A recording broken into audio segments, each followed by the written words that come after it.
наблюдается отрицательная динамика поступлений. За время пандемии, пока бизнес простаивал, ему отсрочили арендные платежи, муниципальные бюджеты успели просесть. В целом они получили почти на 300 миллионов меньше, чем годом ранее. На треть в Татарстане выросли долги по арендным платежам, они превысили 600 миллионов рублей. По сравнению с первым полугодием 2019 года объем доходов сократился у 21 муниципального образования.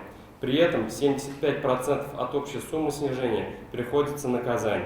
Более 300 миллионов рублей в республике могут не досчитаться по земельному налогу. По новым российским правилам отменена подача деклараций юрлицами. Теперь сведения о земельных участках должны поступать из ЕГРН.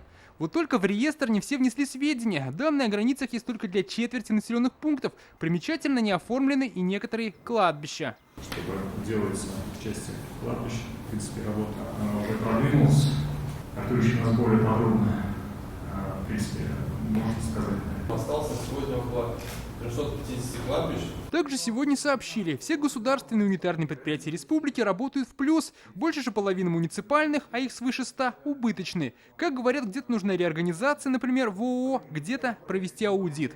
Деятельность МУП, имеющих тенденцию к ухудшению показателей, должны быть рассмотрены на заседаниях балансовых комиссий соответствующих муниципальных образований. Еще одна задача на будущее. В сделках с имуществом нужно активнее использовать электронную торговую площадку. Это и упрощает процедуру и снимает коррупционные вопросы. Дмитрий Аринин, Данил Филатов, ТНВ, Казань. Наша рука помощи вашему бизнесу. Антикризисные предложения. Телефон 843 5 705 100. Көтелмәгән кунак көттөреп кенә интернет челтәрләренә дә килеп җитте. Хәзер бу фильмның барлык серияларын ТНВ.ру сайтында карап була.